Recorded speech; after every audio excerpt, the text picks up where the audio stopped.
Dans le village tranquille de Macondo, dissimulé entre des collines couvertes de palmiers et des vergers odorants, vivait une jeune fille nommée Safira. Elle avait 16 ans, mais portait déjà plus de douleur que bien des adultes. Safira était née dans une famille simple mais comblée. Sa mère cultivait des tomates, du gombo et des piments qu'elle vendait au marché. Son père, lui, s'occupait d'un grand verger rempli de manguiers, de papayers et d'orangers. La famille n'était pas riche, mais elle vivait dans l'harmonie. Chaque soir, après le travail, ils s'asseyaient sous le grand manguier qui veillait devant leur maison en terre. Là, ils riaient ensemble et partageaient de douces tranches de papaye. Tout changea lorsque Safira eut 8 ans. Sa mère tomba malade. D'abord une simple toux, puis des douleurs à la poitrine, puis une faiblesse qui la cloua au lit. Le guérisseur de Macondo fit de son mieux, mais rien n'y fit. Une aube silencieuse, la mère de Safira ferma les yeux pour ne plus jamais les rouvrir. Safira ne comprenait pas ce qu'était la mort. Elle savait seulement que sa mère ne se réveillait plus. Son père, déchiré, pleura comme un enfant. Il arrêta de travailler, les fruits restaient suspendus aux arbres, et lui passait ses journées à boire, assis au bord du chemin, le regard perdu. 1 an plus tard, il mourut à son tour. Certains disaient que son cœur avait cédé, d'autres qu'il avait bu un vin de palme empoisonné. Safira devint orpheline. On l'envoya vivre chez sa tante Madina, dans le village voisin de Kobiri, où vivaient aussi son mari et leurs 2 enfants. Leur maison était spacieuse, leurs enfants allaient à l'école, mais pour Safira, la vie devint rude. Chaque matin, avant même le chant du coq, on venait la réveiller avec des cris ou des coups de pied. On lui ordonnait de laver les habits, de balayer la cour, d'aller chercher de l'eau, et surtout de ne pas toucher à la marmite, car cette nourriture n'était pas pour elle. Safira n'avait pas le droit d'aller à l'école. Pendant que ses cousins partaient, leurs uniformes repassés et leurs sacs remplis de cahiers sur le dos, elle soulevait un lourd panier de fruits et de légumes sur sa tête. À travers les ruelles poussiéreuses, elle marchait en proclamant « mangue fraîche, tomates bien rouges, papaye sucrée ». Le soleil brûlait sa nuque. Ses pieds nus se fendillaient à force de fouler la terre chaude, mais elle avançait toujours droite et fière. Safira ne volait pas, ne mendiait pas et ne cherchait pas à attirer les attentions des hommes pour survivre. Elle croyait encore qu'un jour sa vie changerait. Elle était belle, mais ce n'était pas seulement sa peau lisse ou ses yeux sombres qui attiraient les regards. C'était cette force tranquille qui vivait en elle. Les hommes du village la sifflaient parfois, d'autres lui murmuraient des paroles obscènes. Elle les ignorait. Elle ne voulait pas finir comme ces jeunes filles portant un bébé sur le dos au lieu d'un cartable. Safira rêvait de liberté, de paix, d'une vie où elle aurait sa place. Elle n'avait ni cahier, ni amis, seulement sa voix pour annoncer ses prix et la douleur dans ses pieds pour lui rappeler où elle se trouvait. Petite pause dans le récit. Depuis quel pays regardez-vous cette vidéo? Dites-le nous en commentaire. Et si vous souhaitez me motiver à raconter plus d'histoires captivantes, aimez la vidéo et abonnez-vous. Allez, on reprend l'histoire. Un après-midi lourd et étouffant, Safira rentrait chez sa tante après une bonne journée de vente. Son panier presque vide reposait sur sa tête. Elle suivait le petit sentier bordé de bananiers qui reliait Macondo à Kobiri. Le ciel devint soudain sombre et le vent se leva comme un présage. Safira hâta le pas pour éviter la pluie. C'est alors qu'elle entendit des pas derrière elle. 2 silhouettes surgirent entre les feuilles. Ce n'étaient ni des étrangers, ni des bandits. C'étaient des hommes du marché, des visages qu'elle saluait chaque matin. D'ordinaire souriants et bavards, ils étaient aujourd'hui silencieux, leurs yeux noyés dans une ombre inquiétante. L'un d'eux saisit brutalement son poignet. Safira tenta de s'échapper, mais le sentier était désert. Ses cris se perdirent sous les feuilles épaisses des bananiers. Ce soir-là, ils lui firent subir l'inimaginable, comme des bêtes affanies. Safira supplia, se débattit, mais aucune âme ne vint la sauver. Lorsqu'ils eurent terminé, ils l'abandonnèrent au sol, blessée, couverte de boue, tremblante. Elle finit par se relever à force de volonté. Quand elle arriva chez sa tante, celle-ci la réprimanda pour son retard. Personne ne vit la douleur dans ses yeux. Personne ne remarqua sa démarche hésitante. Safira garda le silence. Elle ne versa aucune larme. Elle se coucha derrière la cuisine, sur sa natte froide, le cœur fracturé. Les jours passèrent. Elle continua de vendre ses fruits comme si de rien n'était, portant en elle un secret noir qui rongeait son âme. Elle n'avait personne à qui parler, personne pour la comprendre. Le monde entier semblait vouloir qu'elle se taise et avance. Mais une nuit, incapable de supporter davantage le poids de son chagrin, Safira se rendit au bord de la rivière Nkadi, une eau réputée pour abriter les esprits anciens. À genoux sur la berge, elle lança un cri de douleur vers les collines endormies. « Qu'ils ressentent ce qu'ils m'ont infligé, qu'ils perdent ce qu'ils ont osé utiliser contre moi !» Le vent s'arrêta, les arbres se figèrent, la surface de l'eau devint lisse comme un miroir. De la brume émergea une vieille femme, courbée mais majestueuse. Elle s'approcha de Safira d'un pas silencieux. « Je t'ai entendu. Je sais ce que ton cœur porte. » Elle lui remit une petite calebasse remplie d'eau parfumée d'herbe. Elle lui ordonna de s'en bénir chaque nuit pendant 7 jours. À partir du 8e, toute âme s'approchant d'elle avec une intention impure perdrait ce qu'il chérissait le plus. Avant que Safira puisse répondre, la vieille femme disparut dans la brume comme si elle n'avait jamais existé. Safira suivit le rituel. Le matin du 8e jour, le village fut secoué par des cris. 2 corps avaient été retrouvés près de la rivière Nkadi. C'étaient eux. Des femmes âgées échangèrent un regard lourd de sens. Elles savaient. Safira, elle, resta silencieuse. Une force nouvelle venait de s'éveiller en elle, sombre mais protectrice. Les mois passèrent depuis les événements de la rivière Nkadi. Safira continua de vivre chez sa tante Madina, silencieuse, disciplinée, se levant avant l'aube pour accomplir les tâches qu'on lui imposait. Mais quelque chose avait changé en elle. Une aura invisible l'entourait, une force que même les enfants ressentaient sans comprendre. Madina ne s'en rendit pas compte, trop occupée à donner des ordres et à surveiller ses marmites. Mais les femmes du marché, elles, avaient des regards qui voient loin. Elles chuchotaient entre elles lorsque Safira passait, droite et calme, son panier rempli de fruits bien alignés. Le temps suivit son cours. Lorsque Safira atteignit 20 ans, Madina lui annonça soudain qu'elle pouvait désormais garder l'argent de ses ventes. Elle ne donna aucune explication. Peut-être avait-elle peur d'elle ? Peut-être savait-elle quelque chose sans oser le dire. Ou peut-être que la présence de Safira troublait son foyer plus qu'elle ne le montrait. Safira n'insista pas. Elle accepta la nouvelle avec un simple hochement de tête et commença à économiser. Chaque pièce gagnée était soigneusement nouée dans un petit tissu qu'elle cachait sous la natte où elle dormait.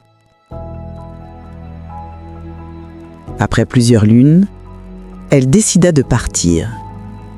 Elle ne prit que son grand panier en osier et un petit sac contenant 2 pagnes. Sans un mot, elle quitta la maison de Madina à l'aube et marcha jusqu'à Macondo. Là, à la lisière du marché, elle loua une petite hutte en bambou. Simple mais suffisante pour abriter son commerce. Elle y installa son propre étal. Dès les premiers jours, les villageois remarquèrent quelque chose d'étrange. Ces fruits de Safira étaient différents. Ses mangues étaient plus sucrées, ses tomates plus juteuses, ses papayes plus parfumées.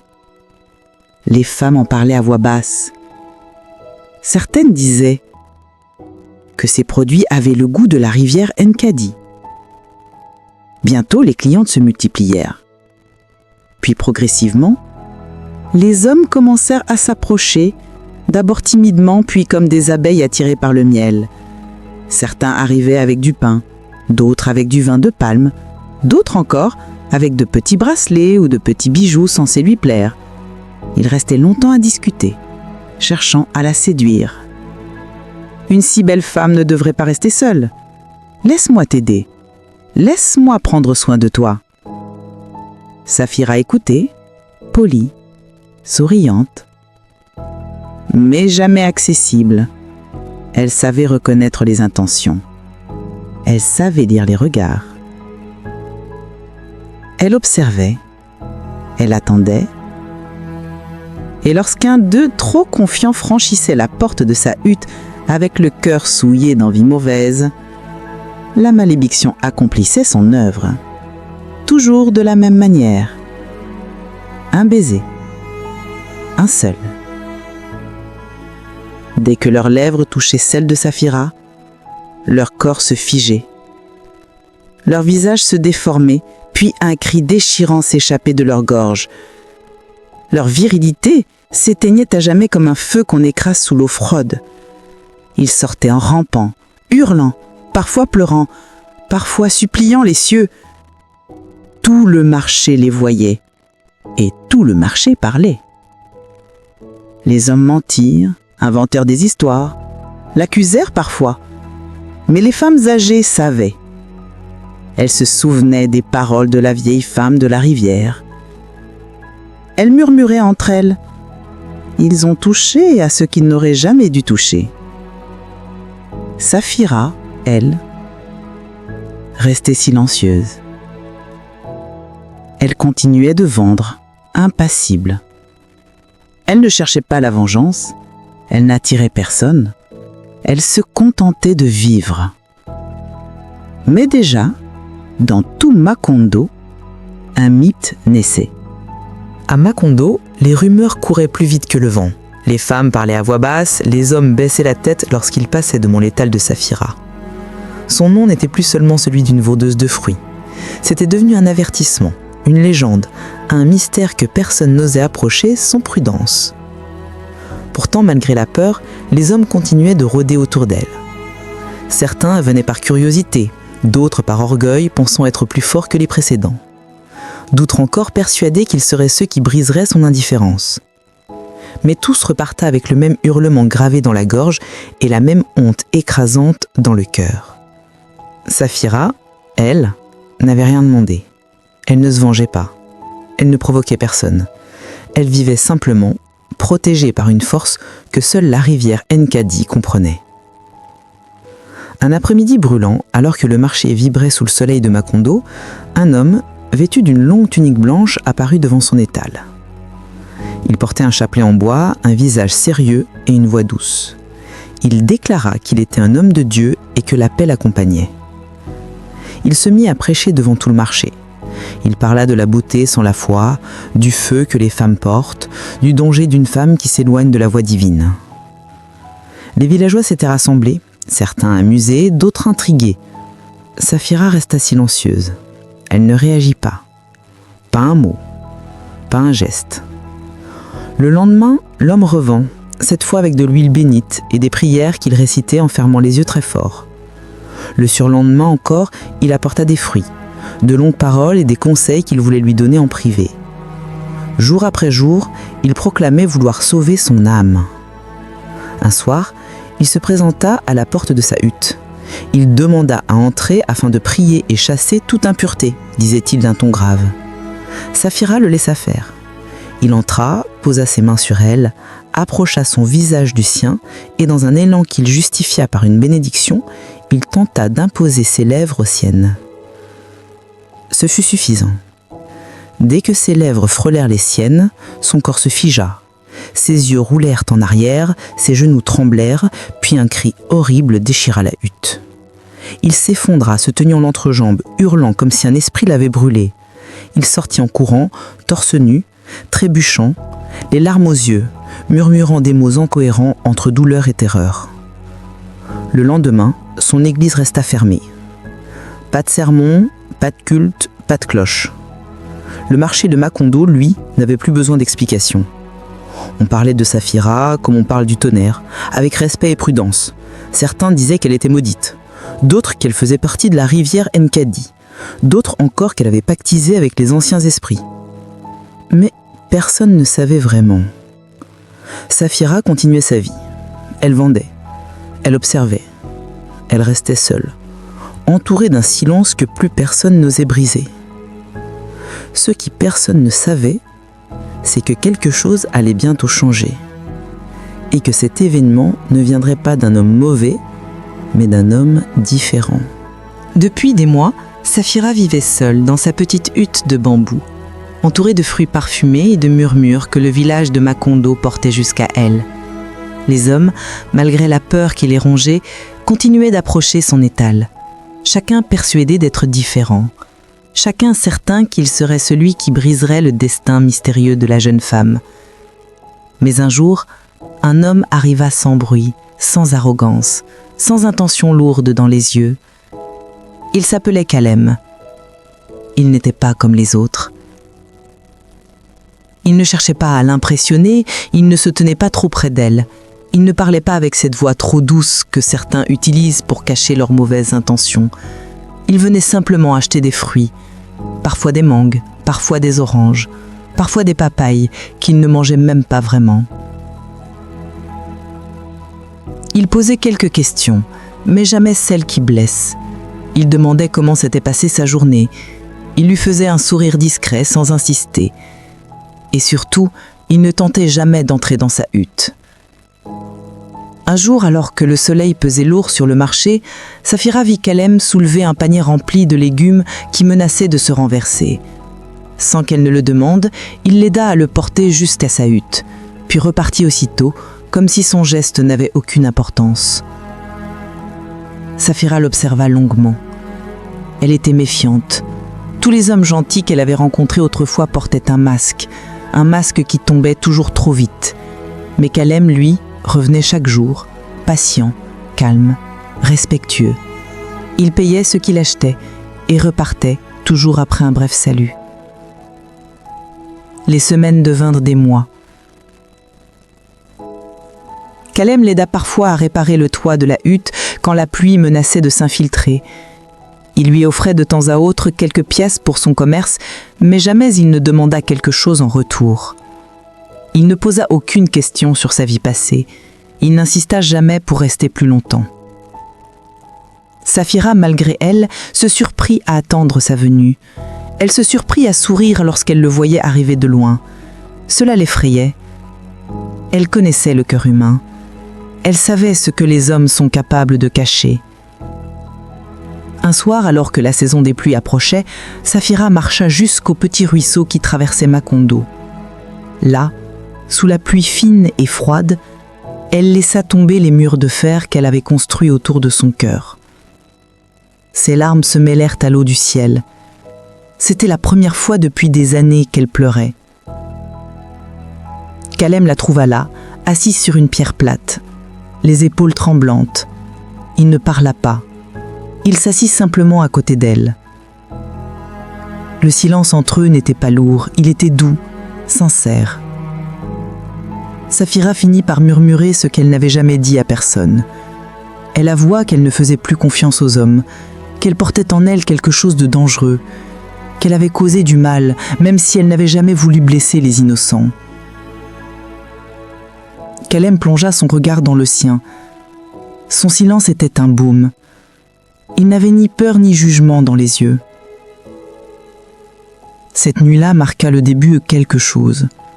Non pas la fin de la peur, mais la naissance lente et fragile d'une confiance nouvelle. Ce que Saphira ignorait encore, c'est que la rivière Nkadi l'observait, silencieuse, et que les anciens esprits attendaient le moment où elle ouvrirait enfin son cœur. La pluie tombait doucement sur Macondo ce soir-là, dessinant de fines rides sur la surface du ruisseau où Saphira et Kalem étaient encore assis.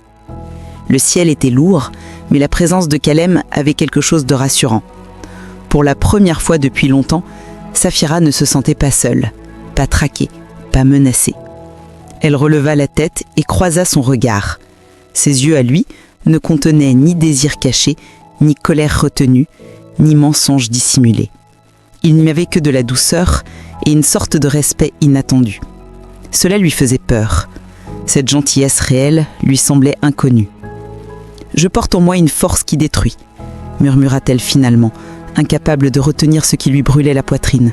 « J'ai blessé des hommes, je n'ai pas voulu, mais c'est arrivé. » Calem ne détourna pas les yeux. Il resta là, immobile, face à cette vérité que tant d'autres auraient fui.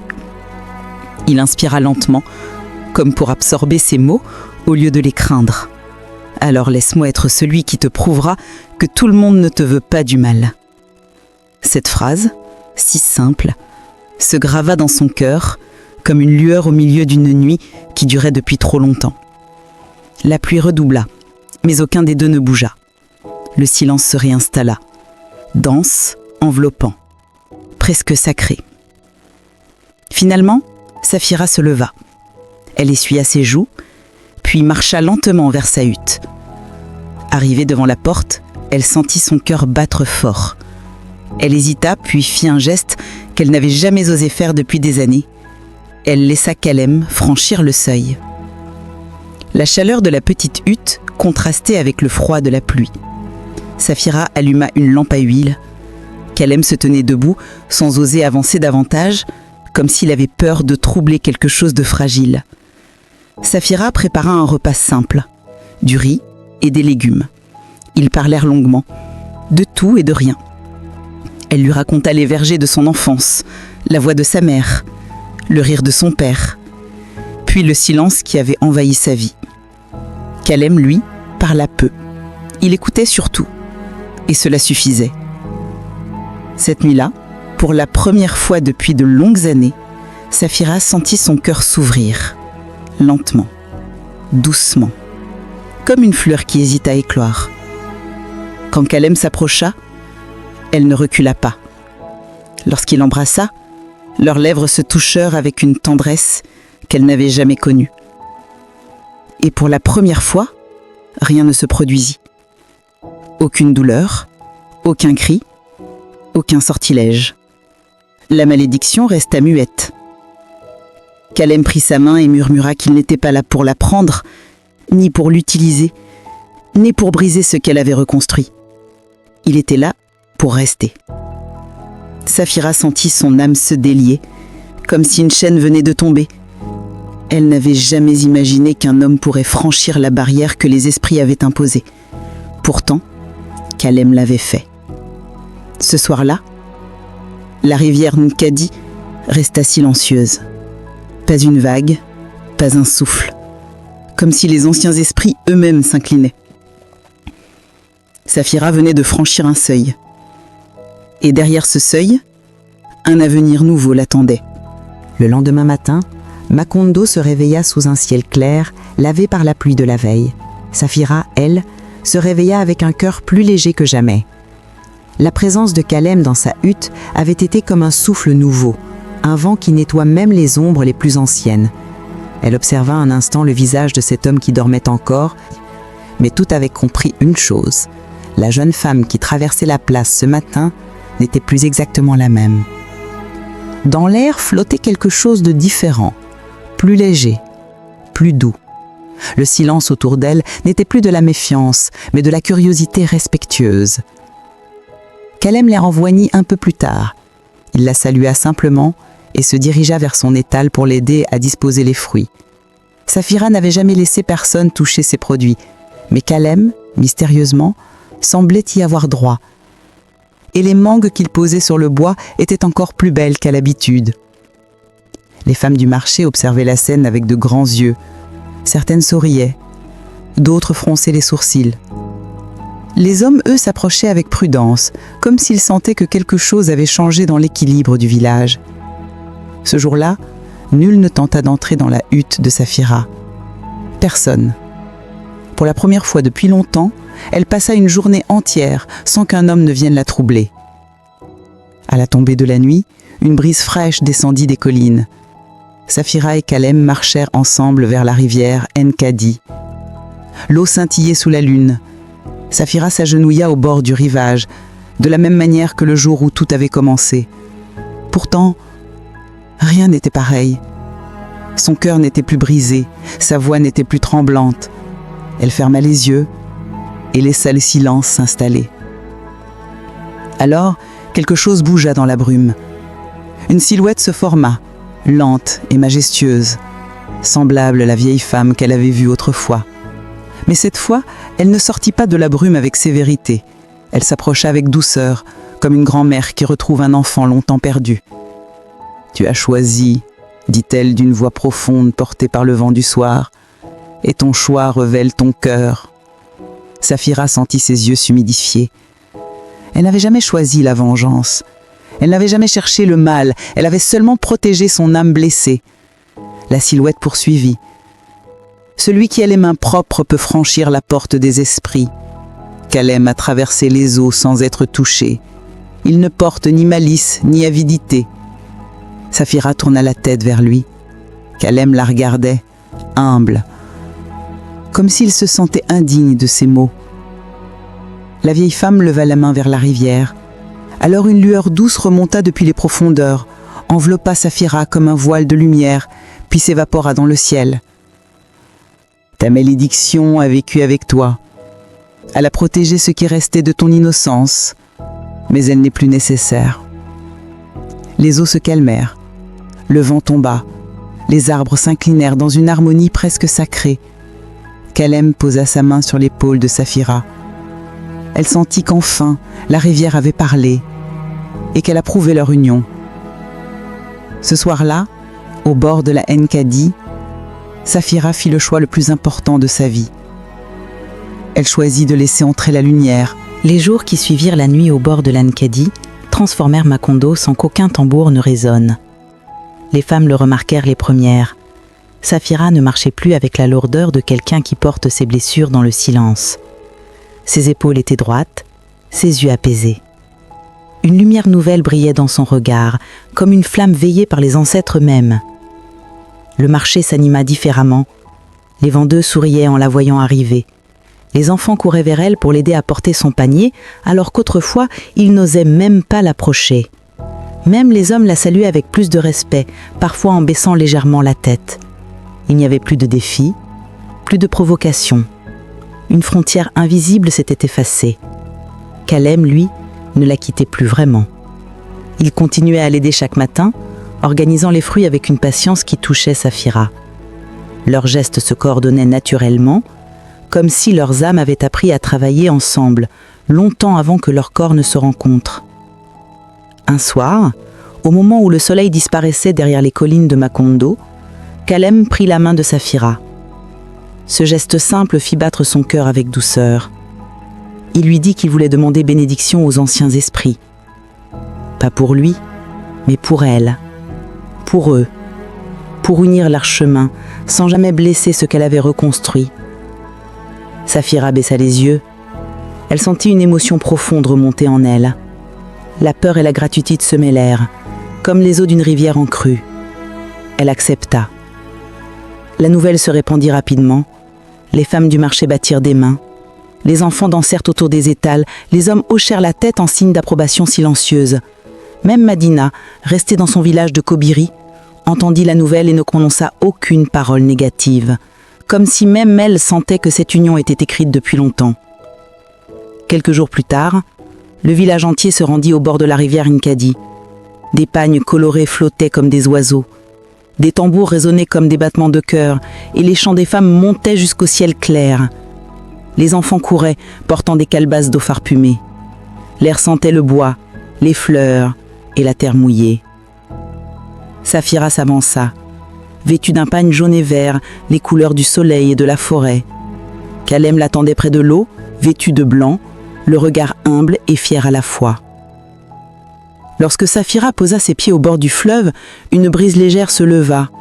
L'eau remua doucement, comme si la rivière elle-même se réveillait pour assister à leur union. Les femmes chantèrent plus fort. Les ancêtres semblaient répondre. Saphira et Kalem se tinrent la main. Un ancien du village invoqua les esprits, puis dans un murmure à peine audible, la surface de l'eau brilla d'une lueur douce. La malédiction, celle qui avait protégé Saphira pendant tant d'années, s'évanouit comme un ombre soleil. Les femmes applaudirent. Les enfants crièrent de joie. Les tambours grondèrent jusqu'au cœur du village. Les ancêtres venaient de donner leur accord. Saphira regarda Kalem, le cœur apaisé. pour la première fois depuis son enfance, elle sentit la paix complète, une paix profonde, celle qu'aucune douleur ne peut éteindre.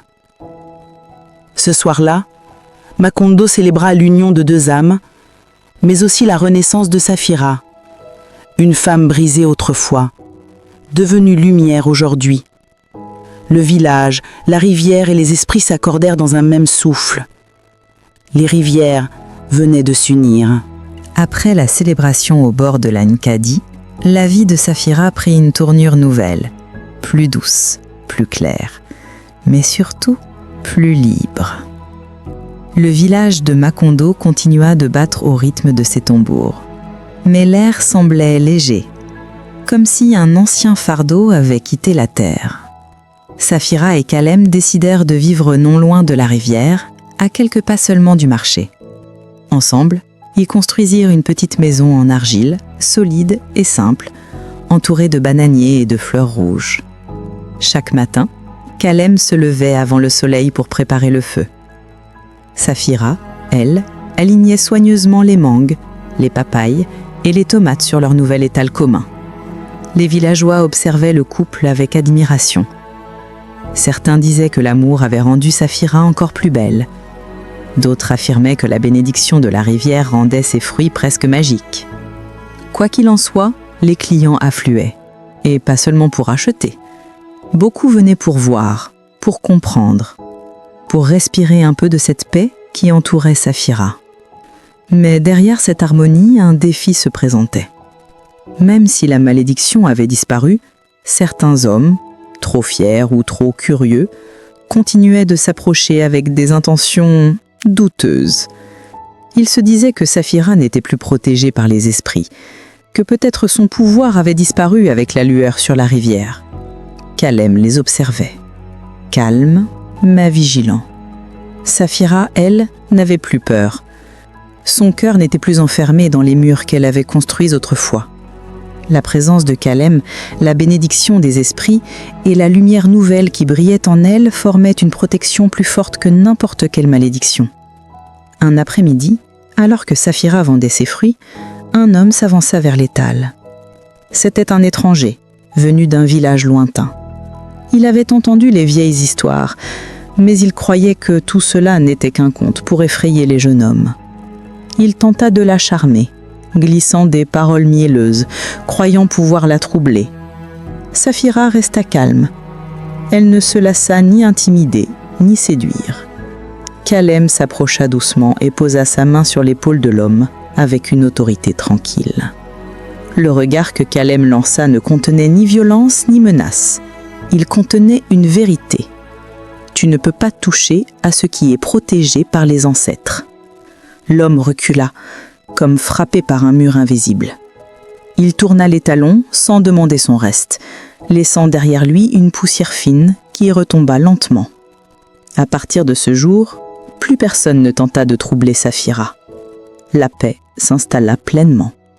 Le soir venu, Safira et Kalem s'assirent devant leur maison. Le soleil plongeait derrière les collines, colorant le ciel de rouge et d'or. Safira posa sa tête sur l'épaule de Kalem. Pour elle, ce moment n'était pas seulement une fin, mais une renaissance. Elle repensait à tout ce qu'elle avait traversé, aux ombres, aux cris, aux injustices, à la douleur qui avait voulu écraser son cœur. Puis elle repensa à la vieille femme, à la rivière, et à la lumière qui avait dansé sur l'eau. Elle comprit enfin. Ce n'était pas la malédiction qui l'avait sauvée, c'était sa propre force, la force d'une fille devenue femme, d'une femme devenue lumière. Macondo, malgré ses rumeurs et ses secrets, avait vu naître un miracle simple, la reconstruction. Et ce miracle portait le nom de Safira. Les années passèrent doucement à Macondo et la petite maison de Safira et Kalem devint un symbole de paix pour tout le village. Les enfants venaient y courir, les femmes s'y arrêtaient pour demander conseil et les hommes passaient en silence, respectueux. Depuis longtemps, plus personne n'osait troubler Safira car sa lumière parlait plus fort que n'importe quelle malédiction. La rivière Nkadi, elle aussi, semblait paisible. Ses eaux coulaient avec douceur, comme si les esprits veillaient chaque nuit sur le couple. Les arbres qui bordaient ces rives semblaient plus verts, les oiseaux plus joyeux, les fleurs plus éclatantes. Tout respirait la sérénité. Un matin, alors que Saphira préparait ses fruits, une brise légère descendit des collines. Elle s'arrêta net. Son cœur reconnut ce souffle. C'était le même vent qui avait soufflé le jour où la vieille femme de la brume lui était apparue pour la première fois. Kalem sentit aussi quelque chose. Il leva les yeux et vit que l'air autour de Saphira semblait vibrer légèrement, comme si une présence invisible s'approchait. Saphira posa son panier et marcha lentement vers la rivière Nkadi. Kalem la suivit en silence. La brume commença à s'élever au-dessus de l'eau, tournoyant avec grâce comme une danse ancienne. Puis une silhouette se forma, douce et lumineuse. C'était la vieille femme, celle qui avait jadis offert la calebasse d'herbe et ouvert la voie aux esprits. Saphira s'agenouilla, habitée par une gratitude profonde. Elle n'avait plus peur. Elle ne portait plus de blessures. Elle aidait prête. La vieille femme parla d'une voix apaisante, portée par l'écho de l'eau. « Tu as survécu aux ombres. Tu as traversé la douleur. Tu as protégé ton âme et tu as choisi l'amour sans renier ton histoire. Les esprits t'ont observé et désormais ils te bénissent pour ce que tu es devenu. » Saphira ferma les yeux et la brume l'enveloppa. Une chaleur douce parcourut son corps. Ce n'était ni un pouvoir ni une malédiction. C'était une paix ancienne, un cadeau que seule une âme guérie pouvait recevoir. Kalem sentit lui aussi quelque chose effleurer son cœur, comme une main invisible posée avec tendresse, comme une approbation des ancêtres. La vieille femme ajouta « N'oublie jamais ceci, la rivière protège ceux qui ont un cœur droit.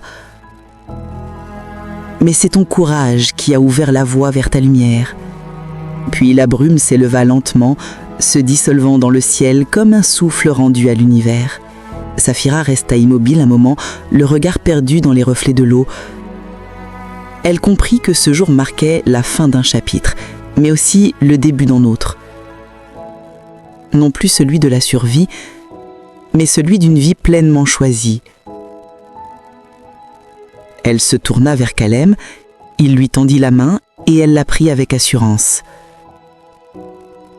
Ensemble, ils rentrèrent au village, non plus comme deux âmes cherchant refuge, mais comme deux êtres guidés par la même destinée. Macondo devint alors un lieu de paix où l'histoire de Saphira était racontée comme un conte de force, de guérison et d'amour vrai. Les mères apprenaient à leurs filles que la lumière naît parfois de la douleur et que les ancêtres marchent toujours avec celles qui refusent de se briser.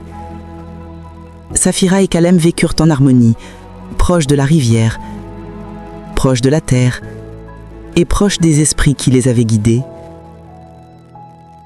Et la dernière bénédiction de la vieille femme resta gravée dans le vent de Macondo. Celui qui marche avec un cœur droit ne craint jamais la nuit. Leçon de vie. La douleur ne détruit pas toujours. Parfois, elle façonne la force qu'on n'aurait jamais découverte autrement. Ce que tu perds sur le chemin ouvre souvent la porte à ce que tu mérites vraiment. Et souviens-toi, celui qui protège son cœur, sans l'endurcir, finit toujours par trouver la lumière.